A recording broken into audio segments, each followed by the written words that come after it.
Hey guys, David, Three Risk Card Collector, back with another video. Happy holidays season. At the end of 2024, there's lots of videos going around with everyone's top 25 cards, top 50 cards, top 100 cards. I'm going to continue with my pattern in years past and just do my top 25. I could do a top 50 and stuff, but it's a lot of just nothing super fancy. And the top 25 is really what I focus on seemingly every year. And that's where my collection seems to change the most. So I'm going to keep on with that. If you've watched my video last year, I kind of watched it the other day just to see, to compare against what this one's going to be. It's almost completely different. I had a big change in collection focus over the past probably year and a half or so. And it really shows. So I'll start with three that didn't quite make the cut. First one being this Carlos Yastrzemski rookie. I've been buying a lot of Hall of Fame rookie cards and future Hall of Fame rookie cards and lower grades or middle grades and then cracking them so I have them raw. I just like the looks of them raw. And you can just feel, and sometimes just being able to feel and smell the cards is kind of cool too. So Carlos Yastrzemski didn't quite make the cut. Neither did my Reggie Jackson rookie card.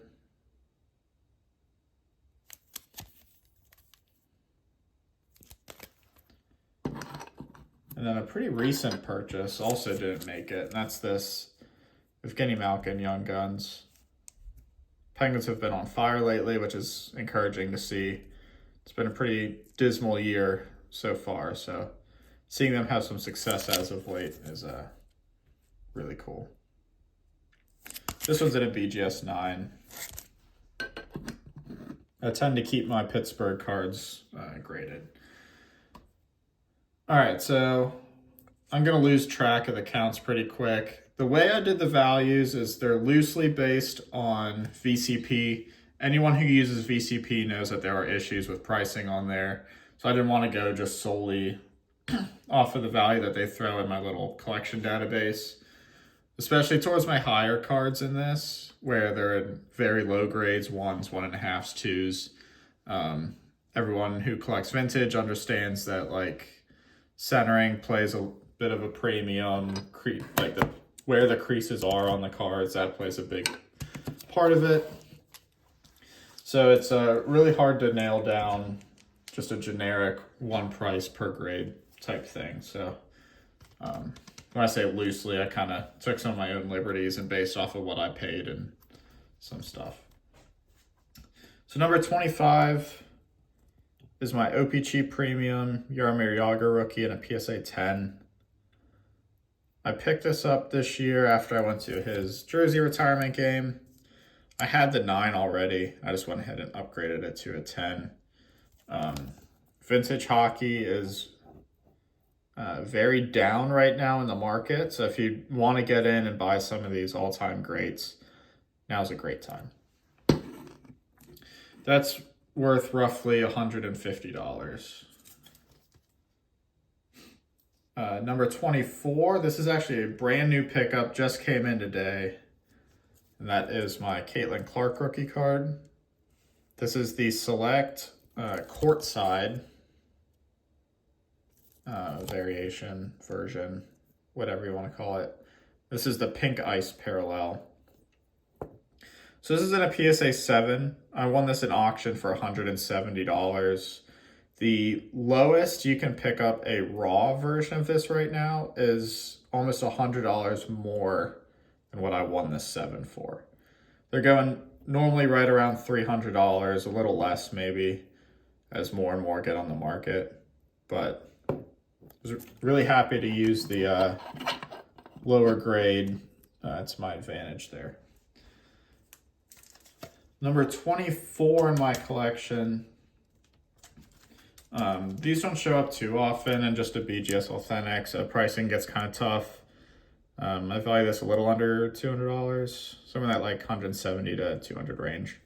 This is Bill Mazeski autographed rookie card. There's no numerical grade assigned to this.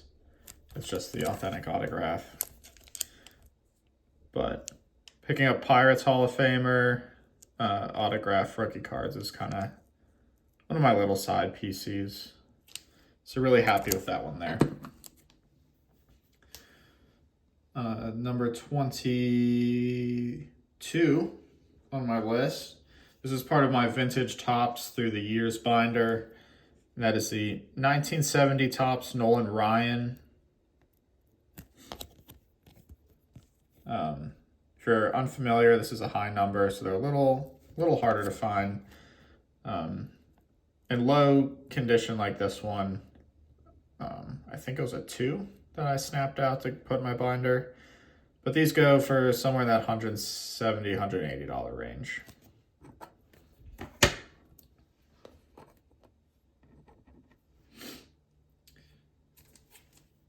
Number 21. Yep, 21. Is my Willie Stargell rookie. This is the 1963 and SGC 4. Sorry for the shaking. I really need to get a new tripod. But a really good centering and really good color on this one. These 63s are hard to find, like without print defects, and these floating heads ones are often very uncentered. So really happy with this one. That's worth a little under $200. Another one in that same price point is the 2005 Flur Ultra Alexander Ovechkin rookie card, PSA 9. He was on fire before he got hurt, really making up some ground for Gretzky's record. Haven't been following the Capitals too much as of late, but one of the all-time greats here. Best goal scorer I've ever seen. Like I said, that's right around that $200 range for that one. And that was number 20. So number 19, another one from my binder. This is the 1965 Topps Mickey Mantle. This was a min size that I snapped out. So relatively low grade ones like this, somewhere around that $200 range. At least for one that's in like good color and stuff like this one.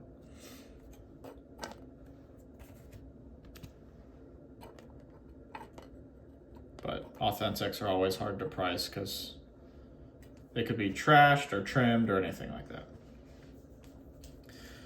This one, VCP says it's a little higher than I would think, but conditions everything with these T206s. This is the Fred Clark T206, the EPDG back, and an SGC1. Besides all the creasing and the chewed up on the bottom, a little bit of paper loss on the back. So very tough to price this one, but I really like the coloring and the registration. So this one definitely has a very strong hold in my collection. VCP says it's like $225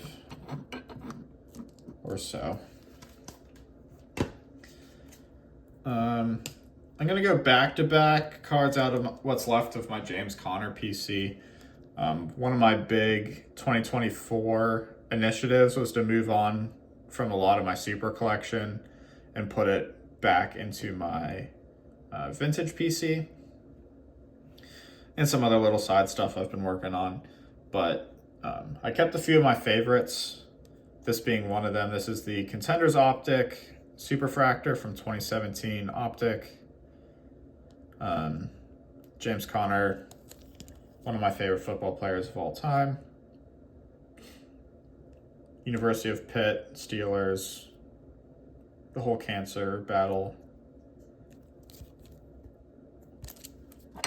I value that roughly $250 to $300.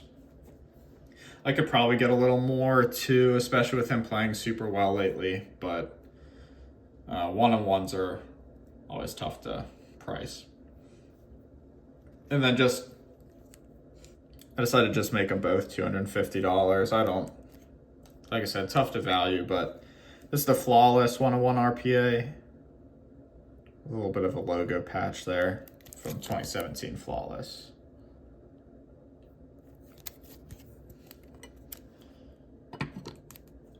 I've already lost track of the count, and I'm not going to keep trying to back count, so we'll just keep rolling through this.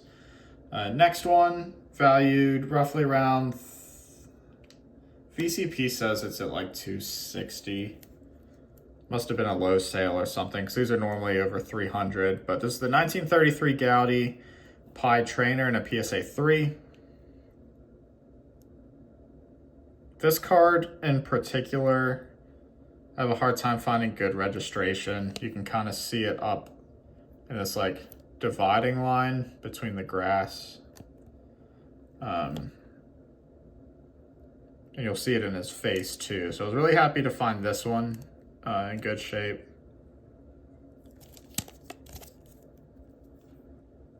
And one thing I look for on Gaudis is if you can see the ink through the back, it probably means it's pretty strong ink on the front. So really happy with that one. Most of my Pirates I've reduced down to just one copy per player. That way I can kind of expand the variety of my collection a little bit. Next up, valued around $280, is the 2011 Topps Update Mike Trout rookie card. This is in my Future Hall of Famers rookie card PC that I've been working on pretty hard as of late, just because it's a lot more affordable than buying some of these vintage Hall of Famers. This one being an exception. One thing to look for on these ones, this Angels outfield needs to be in red. This card's heavily faked. If you see it in gray, it's not real. And then this gray box needs to look like this. Sometimes the reprints don't even have that gray box, or it looks kind of funky. There's a lot of other videos on that too.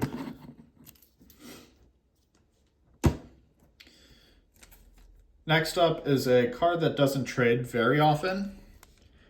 That is the 1916 Famous in Bar Max Carey. I snapped this out of I think it was a PSA 3 mark. I couldn't find a single mark on it, and it didn't fit well in the PSA case. So I've got this valued somewhere around $300 as well. This is a 2.5.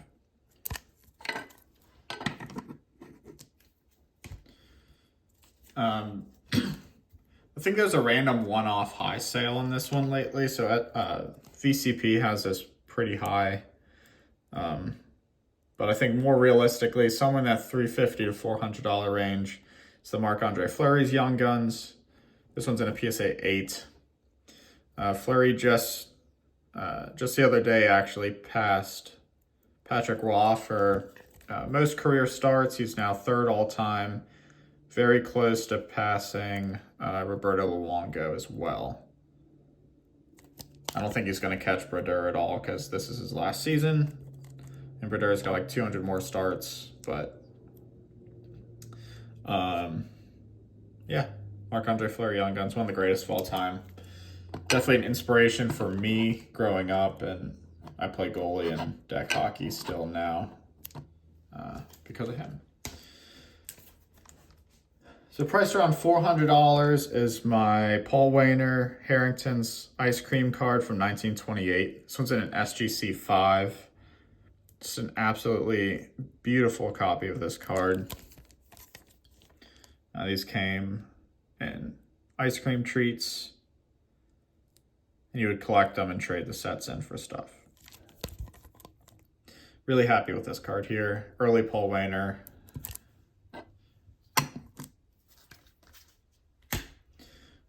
This one's tough, mainly because it's a half grade. This is my Dick Groat rookie card from 1952 Topps. This is a high number, so they're usually a lot pricier than your average base card. With the 2.5, VCP says it's around 225, just because they don't sell in that grade. But good luck finding even like a 1 for 225 on eBay right now. So I've got this somewhere in that $450 to $500 range.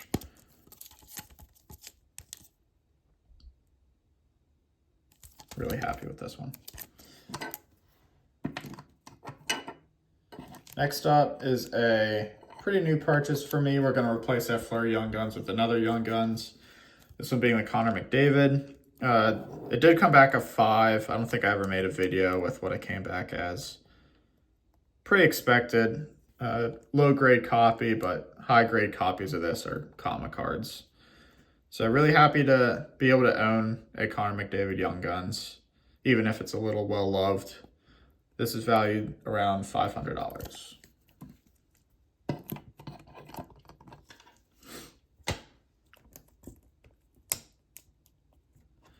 All right, so we are in the top 10, starting with the Dick Groat. Next up is my Sandy Koufax rookie. This is in a PSA 2.5, another kind of half grade, hard to price thing. I value this somewhere around $650. Really good coloring on this one. That's what I was mainly looking for in my Koufax rookie copy. These are notoriously off-center and stuff like that, so that stuff doesn't bother me near as much as just having a good picture on the front.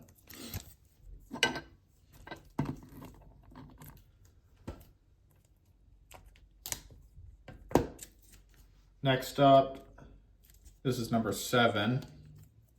This is my Mario Lamie rookie card. This is the OPC, which is his quote-unquote official rookie card. And a PSA 8. I used to have a Topps one of this, and I got it upgraded. I'm really happy I did, because the OPCs are just much cleaner looking on the back. And it's a higher grade, so really happy with this one. Lamie rookie cards typically sell in the $650 range in this grade.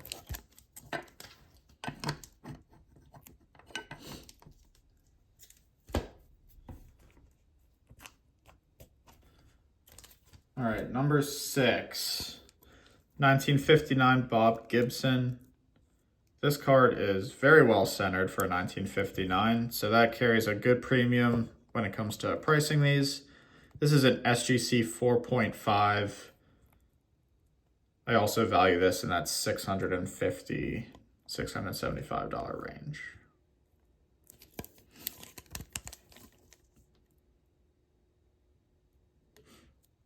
One of my goal cards for 2024 was a Christy Mathewson T206. Even though I picked one up, I wasn't super thrilled with it. And I was able to trade that one to add this beauty to my collection. All right, we are now into the top 5 cards of my collection. These are probably for the most part unchanged. Number 5, we've got my Sidney Crosby rookie card. This is the Flur Ultra to match the Ovechkin. This one's in a BGS 10 though. This was a gift to myself when I finished a long work travel assignment. It's valued somewhere around $700.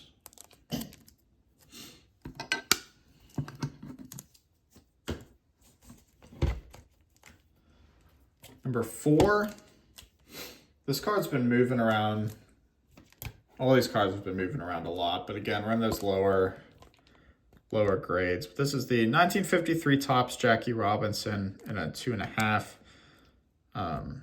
Very good color on this one and very good centering. So I value this one around $900 to $1,000, somewhere around there. I think VCP has it as low as like $600 or $700 sometimes, but again, VCP isn't the end-all be-all. Very nice copy of the 53 Jackie here. This is my favorite, if not like one of my top 2 or 3 favorite Jackie cards.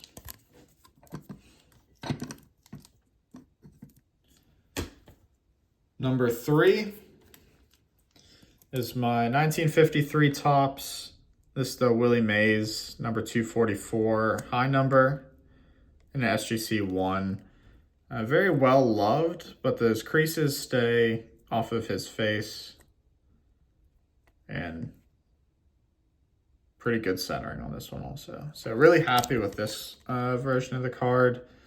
This card has skyrocketed over the past couple of years. And then with his recent passing, I think it got inflated a little bit. That price might have come down by now, but I love this card. I love the pose. This card I value right around that $1,000 range.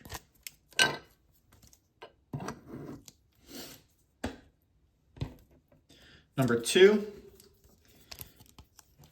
is my Roberto Clemente rookie card, PSA 2. Again, it's the centering, the edges, corners don't bother me near as much as just having a clean image. So I was able to upgrade my old Clemente rookie card that had some surface issues. I got one with really good color over here in the green and really good clarity on the face.